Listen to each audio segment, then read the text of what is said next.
سب topic number 4، اور وہ ہے بھائیو رمضان کے روزوں کے فدیہ اور اس کو مؤخر، یعنی رمضان کے روزے اگر ڈیلے کسی نے کرنے ہو تو اس سے متعلق صحیح احکام و مسائل کیا ہے، انشاءاللہ اس پہ ڈسکشن ہوگی۔ اسی کانٹیکسٹ میں سورۃ البقرہ کا جو رکوع نمبر 23 ہے، اس میں آیات نمبر 184 اور 185 جو ہم نے مسئلہ نمبر نیو 53A میں کور بھی کی تھی، ان کا کنکلوژن یہ ہے کہ کل 2 قسم کے لوگ ہیں جو روزوں کو مؤخر کر سکتے ہیں، یعنی تاخیر کے ساتھ بعد میں گنتی پوری کر سکتے ہیں، ڈیلے کر سکتے ہیں۔ نمبر 1 مسافر۔ اب وہ مسافر چاہے آج کے دور کا مسافر ہو یا آج سے 1000 سال پہلے کا، چاہے وہ آج کوئی ریل گاڑی میں سفر کرے یا ایروپلین میں سفر کرے، کسی بھی طرح کا سفر ہو، آسان ہو یا مشکل ہو، مسافر کو بہرحال روزہ جو ہے مؤخر کرنے کی اجازت موجود ہے۔ اور نمبر 2 مریض۔ ایسا مریض کہ جو روزہ نہیں رکھ سکتا، وہ بھی اپنے روزے کو مؤخر کر سکتا ہے اگر اس کو امید ہے صحیح ہونے کی، اور اگر کوئی پرماننٹلی بیمار ہے یا بہت بوڑھا ہے تو پھر وہ روزے کی جگہ فدیہ دے لے گا اور وہ اس کے لیے کفایت کر جائے گا انشاءاللہ تعالی۔ اسی مریض ہی کی ایکسٹینشن کے طور پر جامعہ ترمذی، سنن ابی داؤد، سنن نسائی اور سنن ابن ماجہ میں صحیح سند کے ساتھ یہ حدیث موجود ہے، اور مشکات میں اس کا انٹرنیشنل نمبر ہے 2025، کہ آپ صلی اللہ علیہ وآلہ وسلم نے فرمایا کہ اللہ تعالی نے مسافر سے نصف نماز ساقط فرما دی ہے، یعنی نماز قصر کر سکتا ہے مسافر۔ اور اس کے بعد فرمایا کہ 3 لوگ، نمبر 1 مسافر، نمبر 2 دودھ پلانے والی عورت، اور نمبر 3 حاملہ عورت، پریگننٹ جو ہے، ان کو بھی روزہ مؤخر کرنے کی اجازت ہے۔ یعنی جس طرح نماز میں قصر کی اجازت ہے مسافر کے لیے، بالکل اس طریقے سے مسافر کو، دودھ پلانے والی عورت کو اور حاملہ عورت کو روزہ مؤخر کرنے کی اجازت موجود ہے الحمدللہ۔ اور اسی میں وہ لوگ بھی شامل ہیں ان لوگوں میں جو مریض ہیں، جیسا کہ قرآن حکیم میں آلریڈی یہ آیت ہم ڈسکس کر چکے ہیں، اور اس میں بھی جو دائمی مریض ہیں وہ مؤخر نہیں کریں گے، پھر وہ فدیہ ہی دیں گے۔ ان کے لیے اجازت ہے کہ وہ روزے کی جگہ فدیہ دے لیں، کیونکہ لا یکلف اللہ نفسا الا وسعها، اللہ تعالیٰ کسی جان پر اس سے بڑھ کر بوجھ نہیں ڈالتا، اس کی وسعت سے بڑھ کر بوجھ نہیں ڈالتا۔ اسی طرح اگر کوئی جوان بھی ہے اور کسی ایسے مرض میں مبتلا ہے کہ اس کے لیے روزہ رکھنا امپاسبل ہے، شوگر کا مریض ہے کوئی، اس اعتبار سے بڑی سخت قسم کی شوگر ہے کسی کو، تو اس کے لیے بھی اجازت ہے کہ وہ روزے کی جگہ فدیہ دے سکتا ہے۔ اور اسی کے تحت ایسی عورت بھی جو مسلسل اس امتحان سے گزر رہی ہے کہ اسے پہلے وہ حاملہ تھی، پھر دودھ پلانا پڑا، اور پھر دوبارہ سے پریگننٹ ہو گئی، پھر اس کو دودھ پلانا پڑا، یوں ہی 8-10 سال مسلسل اس کے اس طریقے سے گزر گئے، تو لا یکلف اللہ نفسا الا وسعها کے تحت کہ اللہ تعالیٰ کسی جان پر اس سے بڑھ کر بوجھ نہیں ڈالتا، تو ایسی عورت بھی پھر فدیہ ہی دے لے، اسے روزے کو بعد میں رکھنے کی ضرورت نہیں ہے، ورنہ تو اس کے اگر 10 سال کے روزے تو 300 روزے بن جائیں گے، اور یہ 300 روزوں کی قضا کرنا بہت مشکل کام ہے۔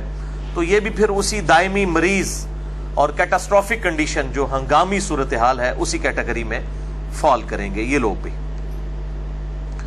اچھا، اب جو یہ روزہ مؤخر کرنا ہے، اس میں کوئی قید نہیں ہے کہ آپ نے کتنے عرصے کے اندر اندر روزہ رکھنا ہے، چاہے تو شوال کے اندر ہی اس کی قضا دے لیں، چاہے اس سے اگلے مہینے میں۔ بہرحال ایک حدیث ملتی ہے صحیح بخاری اور صحیح مسلم کی، متفق علیہ حدیث ہے، اور مشکات میں 2030 اس کا نمبر ہے۔ عائشہ رضی اللہ تعالیٰ عنہ کہتی ہیں کہ میرے جو رمضان کے روزے چھوٹ جایا کرتے تھے، میں ان روزوں کی قضا اگلے شعبان میں دیا کرتی تھی، یعنی رمضان کے بعد اگلے رمضان سے پہلے جو شعبان آتا ہے۔ اور اس میں راوی کہتے ہیں آپ صلی اللہ علیہ وآلہ وسلم کی مصروفیت کی وجہ سے، یعنی اگر میاں بیوی کا ازدواجی تعلق کے اعتبار سے اگر عورت کو ٹائم نہ ملے تو وہ پھر شعبان میں آپ صلی اللہ علیہ وآلہ وسلم چونکہ کثرت سے روزہ رکھا کرتے تھے، صحیح مسلم میں حدیث ہے بسا اوقات پورا شعبان ہی روزہ رکھا کرتے تھے، تو اما عائشہ جو ہے وہ اپنے روزوں کی قضا جو مینسز کی وجہ سے، مخصوص ایام کی وجہ سے روزے عورت کو رمضان میں چھوڑنے پڑ جاتے ہیں 6-7 روزے، ان کی قضا پھر وہ اگلے شعبان میں دیا کرتی تھی۔ تو اسی میں امپلائڈ ہے کہ اگر کسی کے گرمیوں کے روزے، جس طرح 28 مئی کو کل روزہ شروع ہو رہا ہے 2017، اور پھر جون کا پورا مہینہ تقریباً روزے بنیں گے، یہ کمزور جو صحت والے لوگ ہیں، جو تکلیف کم برداشت کر سکتے ہیں، ان کے لیے پھر اجازت ہے کہ پھر وہ اگر روزہ ان کو تکلیف کی وجہ سے یا بیماری کی وجہ سے یا سفر کی وجہ سے چھوڑنا پڑتا ہے تو پھر روزے کی قضا فیسلٹی کو اویل کرتے ہوئے اگلے رمضان سے پہلے سردیوں میں بھی دے سکتے ہیں۔ اب یہ نہیں ہوگا کہ گرمیوں کے چھوٹے ہوئے روزے ہیں تو اس کی قضا جو ہے وہ سردیوں میں نہیں دی جا سکتی، تو ایسی کوئی پابندی شریعت میں نہیں ہے۔ البتہ ایک کریٹیکل ایشو ہے کہ اگر کوئی شخص روزے اتنے مؤخر کر دے کہ اگلا رمضان بھی آ جائے، اب ظاہر ہے اس رمضان کے بھی بعد پھر اس کو روزے کی قضا کرنی ہوگی، تو اس حوالے سے 2 صحابہ کے فتوے ملتے ہیں صحیح سند کے ساتھ۔ سنن الکبریٰ البیہقی کے اندر انٹرنیشنل نمبر کے مطابق صفحہ نمبر 253 اور جلد نمبر 4 پہ سیدنا عبداللہ ابن عباس رضی اللہ تعالی عنہما اور سیدنا ابو ہریرہ رضی اللہ تعالی عنہ کا فتویٰ موجود ہے کہ وہ کہتے ہیں کہ اگر کوئی شخص روزہ اتنا ڈیلے کر دے کہ اگلا رمضان آ جائے تو پھر ایسا شخص جو ہے وہ فدیہ بھی دے گا اور روزے کی قضا بھی کرے گا، یعنی اس کو ڈبل پینلٹی ہوگی کہ وہ یہ سال گزرنے کی وجہ سے ہر روزے کے بدلے ایک مسکین کو کھانا کھلائے گا، وہ آگے آ بھی جائے گا انشاءاللہ تعالی فدیہ، اور پھر ساتھ وہ روزے کی قضا بھی دے گا، اس کو ڈبل معاملہ کرنا ہوگا۔ اب یہ 2 صحابہ کے فتوے ہیں، ظاہر ہے کہ صحابہ اکرام علیہم رضوان کے فتاوی جب مل جائیں اور احادیث میں کوئی ڈیٹیل موجود نہ ہو تو پھر انہی کو اڈاپٹ کیا جائے گا۔ میرے بھائیو، فدیہ کے اعتبار سے سورۃ البقرہ کی آیت نمبر 184 میں یہ ڈسکس ہو چکا۔ اعوذ باللہ من الشیطان الرجیم وَعَلَى الَّذِينَ يُطِيقُونَهُ فِدْيَةٌ طَعَامُ مِسْكِين، کہ وہ لوگ جو بڑی مشکل سے ہی روزہ رکھنے پر قدرت رکھتے ہیں وہ فدیہ دے دیں مساکین کو، ایک روزے کے بدلے ایک مسکین کو کھانا کھلایا جائے۔ اسی کانٹیکس میں صحیح بخاری میں حدیث ہے انٹرنیشنل نمبر کے مطابق 4507، ابن عمر رضی اللہ تعالی عنہما کہتے ہیں کہ یہ آیت منسوخ ہے، یعنی اب روزہ ہی رکھنا ہوگا۔ بہرحال اس کے مقابلے پر سیدنا عبداللہ ابن عباس کا قول ہے جس پہ امت کا اتفاق ہوا ہے، انٹرنیشنل نمبر کے مطابق صحیح بخاری میں 4505، ابن عباس کہتے ہیں کہ یہ آیت منسوخ نہیں ہے کہ وَعَلَى الَّذِينَ يُطِيقُونَهُ فِدْيَةٌ طَعَامُ مِسْكِين، بلکہ یہ اجازت اس بوڑھے اور بوڑھیا کے لیے ہے جو بڑھاپے کی کمزوری کے باعث روزہ نہ رکھ سکیں، کہ وہ اپنے روزے کے بدلے فدیہ دے سکتی ہیں یا دے سکتا ہے ایک مسکین کو۔ اور اسی میں وہ دائمی مریض بھی شامل ہوں گے، چاہے جوان ہو لیکن ان کا مرض اس نوعیت کا ہے کہ ٹھیک ہونے کی امید نہیں ہے اور اس مرض میں وہ روزہ نہیں رکھ سکتے، تو وہ بھی پھر ہمیشہ ہی ایک روزے کے بدلے ایک فدیہ دے لیا کریں۔ اور اسی کانٹیکسٹ میں صحیح بخاری میں تعلیقاً موجود ہے، اور یہ جتنی بھی روایتیں بخاری میں تعلیقاً آتی ہیں ان میں سے اکثر کی اسناد جو ہے المصنف ابن ابی شیبہ میں، اسی طریقے سے المصنف عبد الرزاق کے اندر اور سنن الکبریٰ البیہقی کے اندر، اور باقی کتابوں میں مل جاتی ہیں۔ بہرحال صحیح بخاری میں 4505 یہ ابن عباس کا جو قول ہے، اسی کی ہیڈنگ پہ تعلیقاً سیدنا انس ابن مالک رضی اللہ تعالیٰ عنہ کے بارے میں آتا ہے کہ انس ابن مالک رضی اللہ تعالیٰ عنہ جب بہت بوڑھے ہو گئے تھے، ان کی 110 سال عمر ہوئی ہے، جب بہت بوڑھے ہو گئے تھے یعنی 80 یا 90 پلس ہو گئے تھے، تو پھر وہ روزہ نہیں رکھا کرتے تھے، بلکہ ہر روزے کے بدلے ایک مسکین کو روزانہ کھانا کھلا دیا کرتے تھے، ایک وقت کا روٹی اور گوشت کے ساتھ۔ لن تنالوا البر حتى تنفقوا مما تحبون، تم کبھی بھی نیکی کے اعلیٰ درجے کو حاصل نہیں کر سکتے جب تک کہ اپنی پسندیدہ چیز اپنے رب کے حضور قربان نہ کر دو۔ تو فدیہ کھلاتے ہوئے بھی یہ ذہن میں رکھا جائے کہ یہ نہیں ہے کہ خود جو ہے وہ گوشت کو کھانا کھاتا ہے تو اب وہ دال کے ساتھ کھانا کھلانا شروع کر دے یا اس سے بھی کوئی نیچے درجے کی چیز اللہ کی راہ میں خرچ کرے مساکین کے فدیے کے طور پہ، تو اس کی اسلام میں اجازت نہیں ہے اور نہ اسلام اس کو پسند کرتا ہے۔ بلکہ جو عموماً کوئی کھانا کھاتا ہے، اگر کوئی غریب ہے وہ غریب کے لیول کا کھانا کھاتا ہے تو وہ اسی لیول کا کھانا فدیے کے طور پہ مساکین کو دے سکتا ہے. اور اسی طریقے سے اگر کوئی امیر شخص ہے تو جس لیول کا کھانا وہ خود کھاتا ہے تو اس کے بدلے کھانا کھلائے, یہ سب سے بہتر ہے. بہرحال اس پہ بھی اجماع ہے امت کا کہ اگر کوئی کھانا نہیں کھلا رہا تو اتنے کھانے کی جو مقدار ہے, اس کی جو قیمت بنتی ہے, وہ کسی مسکین کو دے دی جائے. اور خصوصاً میں تو اس میں مشورہ دوں گا کہ جو ہمارے مزدور طبقے کے لوگ ہیں یہ اکثر روزہ نہیں رکھتے. ظاہر ہے کہ اگر پورا دن یہ مزدوری کریں گے تو بیچارے کس طرح روزہ رکھ سکتے ہیں. بہرحال شریعت سے تو روزہ اس حوالے سے ان سے ساقط تو نہیں ہوگا. تو ایسے لوگ پھر عموماً جو ہے وہ رمضان میں ادھار اٹھا لیتے ہیں, یا اگر جنہوں نے روزہ رکھنا ہے, کوئی لاکھوں میں ایک ہوتا ہے کہ جو اتنا جس کو اللہ توفیق دیتا ہے. بہرحال اکثریت تو روزہ رکھتی نہیں ہے. اور یہ بھی مطلب پبلک میں بھی مشہور ہے کہ جی وہ عجیب و غریب قسم کے واقعات بنائے ہوئے ہیں. جی ایک گورا آ گیا, جی اس نے دیکھا ایک مزدور مزدوری کر رہا تھا, اس کو علیحدہ لے گیا, اس کو کہا تمہیں کوئی نہیں دیکھ رہا, پانی پی لو. تو اس نے کہا میں اللہ کے ڈر کی وجہ سے نہیں پیوں گا, میرا روزہ ہے. تو یہ ساری میرے بھائیوں یہ لطیفے ہیں اور یہ سارے واقعات ہیں. کوئی لاکھوں میں ایک شاید اس طرح کا ہو, ادروائز مزدوروں کی جو اکثریت ہے علا وجہ بصیرت 90% زیادہ مزدور جو ہے روزہ نہیں رکھتے, اور نہ وہ رکھ سکتے ہیں. کیسے رکھیں؟ تو ان کو پھر اس قسم کا فدیہ دے دیا جائے, یا کم از کم ان کو 1 مہینے کا خرچہ ڈلوا دیا جائے, تاکہ وہ رمضان کے روزوں میں اپنے کام سے چھٹیاں کر کے تو کم از کم روزے تو رکھ سکیں.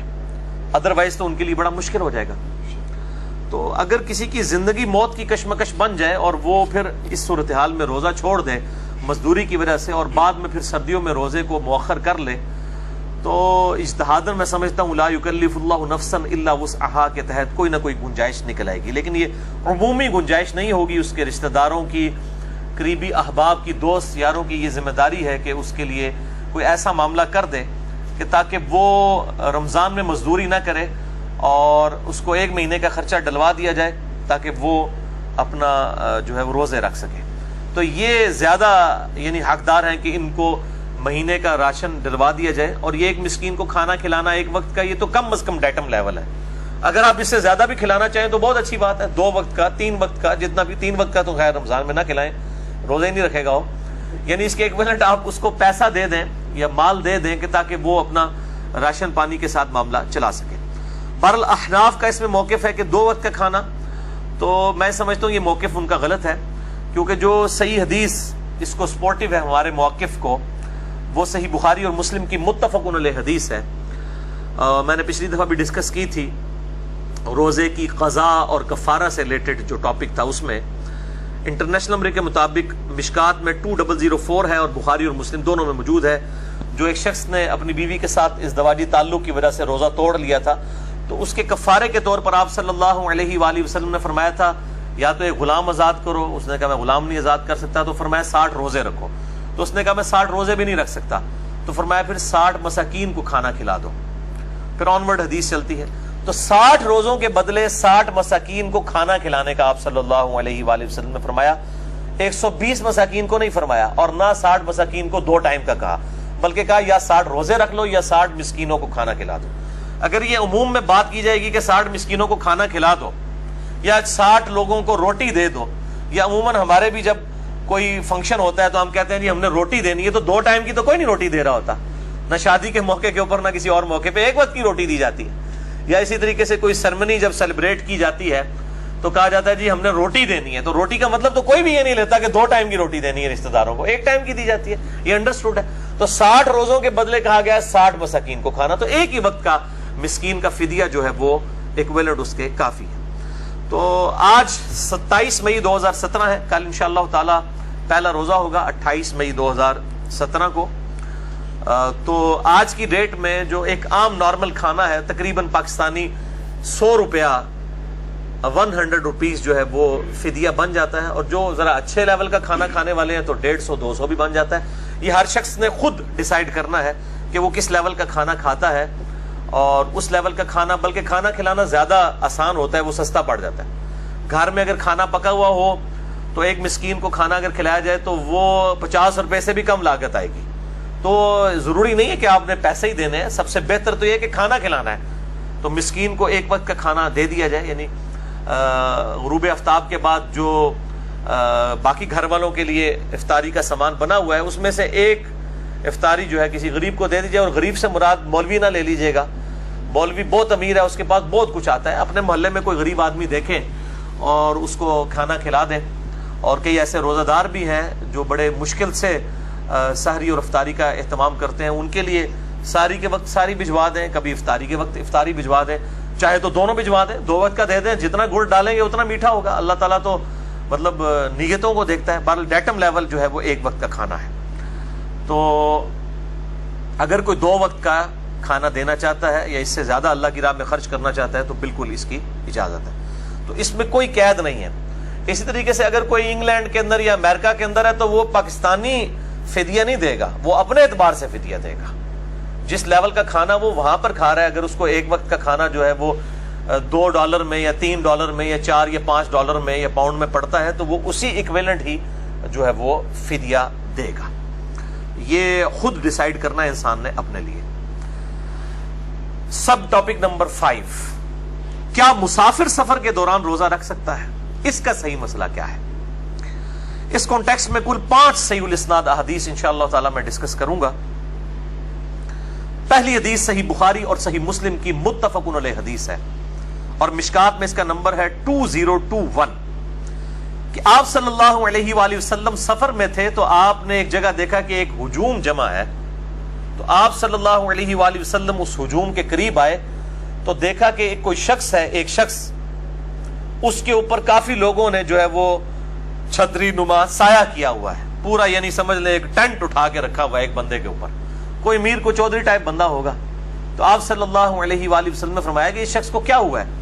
تو لوگوں نے بتایا کہ اس نے اللہ کی رضا کی خاطر سفر میں روزہ رکھا ہوا ہے. روزہ انہیں رکھا تو مصیبت باقی نو پائی ہوئی ہے، باقی جڑے جناب وہ چھتری لے کے کھلوتے ہوئے نے. تو آپ صلی اللہ علیہ وسلم نے وہاں پر فرمایا کہ سفر میں روزہ رکھنا کوئی نیکی کا کام نہیں ہے. یعنی اس قسم کی نیکی جس میں آپ لوگوں کو عذاب میں ڈال دیں، اور ساتھ آپ نے ملازم رکھے ہوئے ہیں کہ جو آپ کو جناب جس کو کہتے ہیں وہ پیمپرنگ کر رہے ہیں، تو اس قسم کا روزہ رکھنا کوئی سفر میں نیکی نہیں ہے کہ آپ لوگوں کو مصیبت میں ڈال دیں. دوسری حدیث بھی بخاری اور مسلم کی متفقن علیہ حدیث ہے، مشکات میں 2019. سیدنا حمزہ بن عمر اسلمی کہتے ہیں کہ میں بہت زیادہ روزے رکھا کرتا تھا. میں نے اللہ کے محبوب صلی اللہ علیہ وآلہ وسلم سے پوچھا کہ یا رسول اللہ صلی اللہ علیہ وآلہ وسلم، میں کثرت سے روزے رکھتا ہوں، کیا مجھے اجازت ہے کہ میں سفر میں بھی روزہ رکھ لیا کروں؟ تو آپ صلی اللہ علیہ وسلم نے فرمایا اگر چاہو تو رکھ لو اور اگر نہ چاہو تو نہ رکھو. یعنی سفر میں روزہ رکھنا کوئی گناہ کا کام نہیں ہے، کسی دوسرے کے لیے عذاب نہ بنا جائے. اور یہ نہ ہو کہ سفر کے دوران بار بار جناب آپ ایک آواز لگا رہے ہو کہ آئے آج تو میرا روزہ ہے. ٹھیک ہے، یہ بھی کام نہ ہو کہ آپ اللہ تعالیٰ کے حضور بھی شکوہ کر رہے ہو. اس قسم کے معاملات نہ ہو تو آپ روزہ سفر میں رکھ سکتے ہیں. اور اس سفر میں بھی کوئی قید نہیں ہے. آج کل جو بعض علماء اس طرف بھی جاتے ہیں، نہیں جی آج کل تو سفر بڑا آسان ہے، ٹرین کا سفر ہے، ایئر کنڈیشن ہے، جہاز کا ہے، سفر میں بڑی آسانی ہے، تو آج کل روزہ نہیں چھوڑنا چاہیے. بھائی شریعت کا حکم نہیں کوئی بدل سکتا. سفر آج بھی سفر ہی ہے. جہاز تک جانے کے لیے جو تردد کرنا پڑتا ہے، پھر جہاز کے اندر پھر بہرحال سفر ایک تھکاوٹ والا معاملہ تو کر ہی دیتا ہے، یہ اجازت موجود ہے. اسی طریقے سے جو رمضان کے اندر عمرے کے لیے جاتے ہیں وہ بیچارے بھی یہ سمجھ رہے ہوتے ہیں کہ شاید اب ہم چونکہ عمرے کے لیے جا رہے ہیں تو ہم نے لازمی روزہ رکھنا ہے ورنہ تو ہمارا عمرہ نہیں ہوگا. تو ایسا معاملہ نہیں ہے. عمرے کے لیے جو جا رہا ہے اگر اس کے اوقات ایسے بن رہے ہیں کہ وہاں پہ اتنی گرمی ہے تو وہ سفر میں روزہ چھوڑ دے. اور یہ بھی ضروری نہیں ہے کہ وہاں پر پہنچتے ہی جا کے اس نے عمرہ کرنا ہے، چاہے 3 دن بعد عمرہ کرے، کوئی مسئلہ نہیں ہے. وہ تو انسان کو اللہ تعالیٰ نے ایک مطلب اس اعتبار سے ترغیب دلائی ہے کہ وہ اس کے لیے احرام کی پابندیاں زیادہ دیر نہ برداشت کرنا پڑے. ورنہ ظاہر ہے 3 دن بعد اگر آپ عمرہ کریں گے 3 دن تک احرام کی پابندیاں ان کا خیال رکھنا پڑے گا کہ وہ بال نہیں نوچنا، ناخن نہیں کاٹنا اور باقی پابندیاں. اس لیے کہا جاتا ہے کہ مکے میں فوراً پہنچتے ہی عمرہ کر لیا جائے. اس کا قطعاً یہ مقصد نہیں ہے کہ آپ جاتے ہی ہفے تفے جو جناب کوئی حالت ہی نہیں، جا کے چوتھے چکر بے ہوش ہوئے ڈگے پہ وہ تھے متافج، یہ بھی کوئی نہیں ہے. آرام سے جا کے اگر کسی ایسے وقت میں پہنچے آرام سے آپ اپنی نیند پوری کریں، اگلے دن جا کے بے شک جا کے عمرہ کر لیں، تو اس میں کوئی قدغن نہیں ہے. اسی طریقے سے سفر کے لیے عمرے کی حالت میں جائیں تو آپ روزہ چھوڑ سکتے ہیں، اس میں کوئی گناہ کی کام نہیں ہے، بلکہ شریعت نے اس کی اجازت دی ہے. اسی کانٹیکسٹ میں صحیح مسلم میں ایک اور حدیث ہے 2029. اسی صحابی نے پوچھا یا رسول اللہ صلی اللہ علیہ وآلہ وسلم، یہ حمزہ بن عمر اسلمی اس میں الفاظ ہے کہ انہوں نے کہا کہ یا رسول اللہ کیا میں گناہگار تو نہیں ہوں گا سفر میں روزہ رکھ کر؟ جس طرح ہمارے یہ حنفی بھائی کہتے ہیں کہ جی سفر میں اگر کسی نے پوری نماز پڑھ لی تو وہ گناہگار ہو جائے گا کیونکہ اس نے اللہ کی آسانی سے نفع نہیں اٹھایا. بھائی آپ سورہ النساء پڑھ کے دیکھ لیں, اس کا تو سٹارٹ ہی اس سے ہوتا ہے جہاں پہ وہ 101 102 آیات آتی ہیں سورہ النساء کی کہ اگر کوئی تم میں سے سفر پہ ہو تو کوئی حرج نہیں اگر نماز کو قصر کر لے. وہ تو فرضیت کے انداز میں ہے ہی نہیں ہے بلکہ ایک ریلیکسیشن کے انداز میں ہے کہ کوئی حرج نہیں اگر تم نماز قصر کر لو. تو وہ نماز سفر میں پوری پڑھ سکتے ہیں. سیدہ عائشہ سے بھی ثابت ہے, آج میں حدیث بتا دوں گا, بخاری مسلم میں موجود ہے, حضرت عثمان غنی سے بھی, خود آپ صلی اللہ علیہ وسلم سے بھی سنن دارقطنی میں صحیح سند کے ساتھ ثابت ہے کہ آپ نے سفر میں پورے فرض بھی پڑھے ہیں, عموماً قصر پڑھے ہیں. تو دونوں طرح اجازت ہے. یہاں پر بھی صحیح مسلم مشکات میں 2029 ان صحابی نے پوچھا یا رسول اللہ صلی اللہ علیہ وسلم اگر میں سفر میں روزہ رکھنے کی طاقت رکھتا ہوں اور میں روزہ رکھ لیتا ہوں میں گناہگار تو نہیں ہوں گا؟ تو آپ صلی اللہ علیہ وآلہ وسلم نے فرمایا نہیں, بلکہ وہ تو اللہ کی طرف سے ایک رخصت ہے, جو چاہے لے لے اور جو نہ لے تو اس پر کچھ گناہ نہیں. یعنی سفر میں روزہ چھوڑنے کی رخصت اگر کوئی لے لے تو یہ اللہ کی طرف سے رخصت ہے, اچھا ہے, اور اگر کوئی نہیں لیتا تو اس پہ کوئی گناہ نہیں. اسی طریقے سے سفر میں جو نماز اگر کوئی قصر کر لے تو ٹھیک ہے, اگر کوئی نہیں کرنا چاہتا تو نہ کرے. اور میرا موقف اس میں یہ ہے احادیث کی روشنی میں کہ اگر سفر آسان ہو تو رمضان مبارک کے روزے سفر میں رکھ لینے چاہیے. میں اپنی آپ کو مثال دیتا ہوں, میں ہر رمضان میں کم از کم 8 روزے تو چھوڑ سکتا ہوں سفر کی وجہ سے, کیونکہ مجھے اسلام آباد منڈے والے دن اسلام آباد جانا ہوتا ہے, جمعے کو واپس آنا ہوتا ہے. تو یہ مہینے میں 4 منڈے اور 4 جمعے تو بنیں گے, آلموسٹ 8 روزے تو میرے بھی رمضان کے چھوٹ جائیں سفر کی وجہ سے. لیکن یہ 8 روزے جب بعد میں رکھنے پڑیں گے جبکہ رمضان کا ماحول بھی نہیں بنا ہوتا, تو یہ 8 روزے جو ہیں یہ سمجھ لیں 80 کے برابر ہو جاتے ہیں. تو اگر سفر آسان ہے اور آپ روزہ رکھ سکتے ہیں, کوئی مشکل نہیں ہے کہ ارلی ان دا مارننگ نکل جائیں یا ایئر کنڈیشن گاڑی میں نکل جائیں. اور میں تو عموماً پبلک ٹرانسپورٹ میں ہی سفر کرتا ہوں, تو فجر کے فوراً بعد نکل جائیں اور اسی طریقے سے شام کے وقت بھی اس کو مینج کر لیں تو اس میں آسانی ہے. اور روزہ رکھ لینے میں ہی ہمارے لیے بہتری ہے, کیونکہ بعد میں اس کا جو مؤخر کرنے والا معاملہ ہے وہ مشکل ہو جاتا ہے. بہرحال اگر کوئی کر سکتا ہے تو ٹھیک ہے. اور اس کو سپورٹیو ایک حدیث بھی ہے سنن نسائی کے اندر 1457 صحیح سند کے ساتھ ہے. اما عائشہ رضی اللہ تعالیٰ عنہ کہتی ہیں کہ میں آپ صلی اللہ علیہ وآلہ وسلم کے ساتھ عمرہ کرنے کے لیے گئی اور راستے میں آپ صلی اللہ علیہ وآلہ وسلم نے نماز قصر کی اور میں نے نماز پوری پڑھی. آپ صلی اللہ علیہ وسلم نے سفر میں روزہ چھوڑ دیا, میں نے روزہ رکھ لیا. تو میں نے پوچھا یا رسول اللہ صلی اللہ علیہ وآلہ وسلم میرے ماں باپ آپ پر قربان, آپ نے نماز قصر کی اور میں نے نماز پوری پڑھی, آپ صلی اللہ علیہ وآلہ وسلم نے روزہ چھوڑ دیا اور میں نے روزہ رکھا. تو آپ صلی اللہ علیہ وسلم نے فرمایا احسنتی یا عائشہ وما عاب علیہ, اے عائشہ تو نے بہت ہی احسن اور اچھا کام کیا ہے. اگر کسی میں ہمت ہے تو بہت جرت والا کام ہے, اپریشیٹیبل ہے, بشرطے کہ وہ کیس نہ ہو جو میں نے پہلے ڈسکس کیا ہے کہ باقیوں کو مصیبت ڈالی ہے کہ لوگ چھتری لے کے کھڑے ہوئے ہیں, اس کیس میں تو گناہگار ہوگا. لیکن اگر کوئی شخص انڈیویجولی کوئی ہمت رکھتا ہے تو آپ فرمائے احسنتی یا عائشہ وما عاب علیہ, اے عائشہ تو نے بڑا اچھا کام کیا اور مجھ پہ بھی اس معاملے میں کوئی قدغن نہیں ہے کہ جو میں نے روزہ جو ہے وہ چھوڑ دیا, اس پہ میرے پہ بھی کوئی گرفت نہیں ہے, یہ آسانی کو جو میں نے اویل کیا نماز قصر پڑھنے کی. تو یہ وہ حدیث ہے. اور اسی کانٹیکسٹ میں سنن دارقطنی میں موجود ہے کہ آپ صلی اللہ علیہ وآلہ وسلم نے صحیح سند کے ساتھ کہ آپ نے بھی سفر کے اندر جو ہے وہ نماز پوری ادا کی تھی. آپ صلی اللہ علیہ وسلم سے سفر میں روزہ رکھنا بھی ثابت ہے, میں پچھلی دفعہ ڈسکس بھی کر چکا. تیسری حدیث صحیح مسلم سے ہے مشکات میں 2020 نمبر. ابو سعید خدری رضی اللہ تعالیٰ عنہ کہتے ہیں کہ 16 رمضان المبارک کو ہم نبی صلی اللہ علیہ وسلم کی معیت میں جہاد کے لیے گئے تو کچھ اصحاب نے روزہ رکھا ہوا تھا سفر میں اور کچھ نے نہیں رکھا تھا.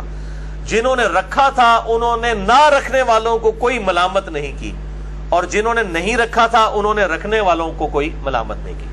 یہاں تو الٹ ہوتا ہے, جو رکھ لے گا دوسروں کو جناب وہ پھر کہے گا جناب اٹے کٹے ہو کے روزہ رکھ سکتے سو کیوں نہیں رکھا, اور اگر کوئی مولوی ٹائپ ہوگا جس کو مسئلہ پتا ہوگا اور اس نے روزہ نہیں رکھا ہوگا تو وہ رکھنے والوں کو ٹانٹ کر رہا ہوگا کہ جناب تجھے یہ جڑا اللہ دی فیسلٹی تو فائدہ نہیں چکا ہے. جو کچھ یہ حنفیوں نے یہ پراپوگنڈا کیا ہوتا ہے کہ نہیں جی لازمی واجب ہے قصر کرنا ہے اور روزہ چھوڑنا ہے. واجب نہیں ہے, یہ ایک آپشن ہے.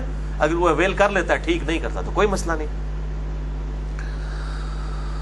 چوتھی حدیث بھی بخاری اور مسلم دونوں میں ہے, مشکات میں 2022. انس ابن مالک کہتے ہیں کہ آپ صلی اللہ علیہ وآلہ وسلم کے ساتھ ہم سفر میں شریک تھے. کچھ لوگ روزے سے تھے اور کچھ لوگوں نے روزہ نہیں رکھا ہوا تھا. یعنی اصحاب میں کوئی اس میں اختلاف نہیں تھا, جس کی مرضی رکھ لے, جس کی مرضی نہ رکھے. سخت گرم دن تھا. ایک جگہ ہم نے پڑاؤ کیا تو روزہ دار نڈھال ہو کر گر پڑے, جبکہ وہ اصحاب جنہوں نے روزہ نہیں رکھا ہوا تھا انہوں نے خیمے لگائے اور سواریوں کے لیے پانی کا اور روزہ داروں کے لیے روزے کی افطاری کا اہتمام ان اصحاب نے کیا جنہوں نے روزہ نہیں رکھا ہوا تھا. ظاہر ہے وہ طاقت میں تھے, انہوں نے خیمے لگائے, باقی تو ڈگ پہ کمزوری دی وجہ. تو آپ صلی اللہ علیہ وآلہ وسلم نے فرمایا آج روزہ نہ رکھنے والے لوگ اجر لے گئے. یعنی جنہوں نے سفر میں روزہ نہیں رکھا ہوا تھا وہ روزہ رکھنے والوں سے بھی بڑھ کے اجر لے گئے. کس طریقے سے؟ ایک تو انہوں نے فیسلٹی سے فائدہ اٹھایا, دوسرا جنہوں نے روزہ رکھا ہوا تھا وہ کمزور حالت میں تھے, ان کے حصے کا کام بھی کیا, تیسرا ان کی افطاری کا بندوبست بھی کیا. وہ آگے حدیث بھی آ جائے گی, اگر کسی نے کسی روزہ دار کا روزہ افطار کیا تو اس کو بھی ثواب مل جائے گا. تو یہ تینوں اعتبار سے انہوں نے زیادہ اجر کما لیا. پانچویں حدیث بھی بخاری اور مسلم دونوں میں ہے, مشکات میں 2023. ابن عباس کہتے ہیں کہ ہم مدینے سے مکہ کے لیے جب روانہ ہوئے تو مقام عصفان پر آپ صلی اللہ علیہ وآلہ وسلم نے پانی منگوا کر ہاتھوں کو یوں بلند کیا اور پیالہ اسی طریقے سے پبلکلی اٹھا کے آپ صلی اللہ علیہ وسلم نے پانی جو ہے وہ نوش فرما کے عصر کے وقت میں, صحیح مسلم میں موجود ہے, کہ روزہ اپنا توڑ دیا, افطار کر لیا.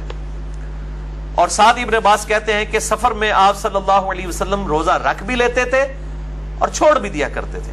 اور اسی کا ایک طریق صحیح مسلم میں ہے, مشکات میں 2024 اور 2027, کہ فتح مکہ کے موقع پر یہ ایک ایسا موقع آیا کہ ظاہر صحابہ جہاد کے لیے جا رہے تھے, عین ممکن تھا کہ وہاں پر لڑائی بھی ہو جاتی, تو کمزور آدمی تو لڑائی نہیں لڑ سکتا. تو آپ صلی اللہ علیہ وآلہ وسلم نے جب دیکھا کہ کمزوری ہے اصحاب پہ اور آپ پہ خود بھی, تو عصر کے موقع پر آپ صلی اللہ علیہ وسلم نے پانی کا پیالہ منگوا کر پبلکلی یوں بلند کیا اور اپنا روزہ توڑ لیا. یہ اثر آپ حنفیوں والی اثر نہ سمجھیے گا کہ پیچھے 1-1.5 گھنٹے ہی رہ گیا ہے. یہ اثر وہ ہے جو کم از کم افطار میں ابھی 2 سے 2.5 گھنٹے پڑے ہوئے ہیں, اور ظاہر کریٹیکل وقت ہے. آپ صلی اللہ علیہ وآلہ وسلم نے روزے کو توڑ دیا, اور ظاہر اعلانیہ اس لیے کیا کہ باقی اصحاب بھی روزہ توڑ دیں. تو آپ صلی اللہ علیہ وآلہ وسلم کو بتایا گیا ابھی بھی کچھ لوگ ہیں جنہوں نے روزہ نہیں توڑا. تو اس حدیث کے مسلم شریف کے الفاظ ہیں, آپ صلی اللہ علیہ وسلم ناراض ہوئے اور آپ نے فرمایا وہ نافرمان لوگ ہیں, وہ نافرمان لوگ ہیں, 2 دفعہ فرمایا, جنہوں نے میرے اس طریقے پہ چلتے ہوئے اپنا روزہ نہیں توڑا. جنہوں نے نہیں توڑا وہ نافرمان ہے, اور توڑنے والے تابع فرمان ہیں. کیونکہ اب کریٹیکل سچویشن تھی, جنگ ہو سکتی تھی, اب نڈھال لوگوں نے تو پھر جا کے گر ہی جانا تھا, لڑنا کیا تھا. تو آپ صلی اللہ علیہ وآلہ وسلم نے روزہ توڑ دیا. اس سے یہ بات بھی پتہ چلی کہ اگر کوئی شخص ہمت کر کے سفر میں روزہ رکھ لے اور بعد میں اسے احساس ہو کہ میں تو روزہ نہیں نبھا سکتا, تو وہ روزہ توڑ بھی سکتا ہے. اس پہ کوئی گناہ بھی نہیں ہوگا, صرف اس کے بدلے ایک روزہ قضا کرنا ہوگا, کوئی کفارہ بھی نہیں ادا کرنا ہوگا. خود آپ صلی اللہ علیہ وآلہ وسلم نے روزہ توڑ دیا. تو کتنی آسانی والا معاملہ ہو گیا اس واقعے کی وجہ سے کہ اگر کسی شخص نے ہمت کر کے روزہ رکھا سفر میں کہ میں نبھا لوں گا, اور بعد میں اسے احساس ہوا, تو اب یہ نہ وہ سوچے کہ یار میں نے اگر روزہ توڑ دیا تو مجھے 60 روزے رکھنے پڑیں گے. نہیں, بلکہ سنت ہے. کمزوری کی وجہ سے اگر کوئی شخص روزہ توڑ لیتا ہے سفر میں, عام حالت میں بھی اگر کوئی شخص روزہ نہیں نبھا سک رہا اور زندگی موت کی کشمکش بن گئی ہے اس کے لیے, تو وہ بھی روزہ مریض کے طور پر توڑ سکتا ہے. بعد میں وہ اس روزے کی قضا دے لے گا, ایک روزے کے بدلے ایک روزہ. اور یہ بھی ضمن مجھے یاد آ گیا, یہ روزہ توڑنے کا جو کفارہ ہے جو میں نے پچھلی دفعہ ڈسکس کیا, یہ صرف فرض روزے کا ہے. نفلی روزہ اگر کوئی توڑتا ہے تو نہ اس کی قضا ہے اور نہ کفارہ ہے, چونکہ ہے ہی نفلی عبادت تھی. یہ حنفی کہتے ہیں جی اب نفلی عبادت اگر کوئی توڑ دے تو وہ پھر اس پہ واجب ہو جاتا ہے کہ وہ پورا کرے. تو یہ بالکل غلط بات ہے. جو چیز خود ہی نفلی ہے وہ واجب کیسے ہو سکتی ہے؟ الا یہ کہ کوئی منت کا معاملہ ہو, وہ الگ ہے. تو اگر نفلی روزہ کوئی جان بوجھ کے توڑے کسی بھی طریقے سے, تو اس کے بدلے روزہ کوئی نہیں ہے. بلکہ آپ صلی اللہ علیہ وسلم سے بھی ثابت ہے، میں آگے ڈسکس بھی کروں گا۔ تو ان احادیث کی روشنی میں کل 3 رزلٹ نکلے۔ نمبر 1، سفر میں روزہ رکھنا زبردستی کوئی بہادری نہیں ہے، ہاں اگر کوئی رکھنا چاہتا ہے تو وہ رکھ لے، اس میں کوئی گناہ والا معاملہ نہیں، کسی اور کو تکلیف نہ دے۔ نمبر 2، اگر کوئی روزہ رکھ لے، جس طرح آج کل آسانی ہے روزہ رکھنے کے اعتبار سے سفر میں، تو وہ اپریشیٹیبل بھی ہے، اور اگر اس کو بعد میں احساس ہو جائے کہ میں نبھا نہیں پا رہا تو وہ روزہ توڑ بھی سکتا ہے۔ اور نمبر 3، اگر دوران سفر کسی کے لیے روزہ نبھانا مشکل ہو جائے اور وہ روزہ توڑ دے تو اس پہ کوئی کفارہ بھی نہیں ہے، صرف روزے کے بدلے ایک روزہ رکھے گا، اور وہ بھی اگر فرض روزہ توڑا اس کی قضا ہوگی، نفلی کی قضا نہیں ہے، اور گناہگار بھی نہیں ہوگا، بلکہ یہ سنت ہے۔ صحیح مسلم کے ریفرنس سے میں بیان کر چکا، بخاری میں بھی آیا ہے، مشکات میں 2023 2024 اور 2027 احادیث ہم ڈسکس کر چکے ہیں الحمدللہ۔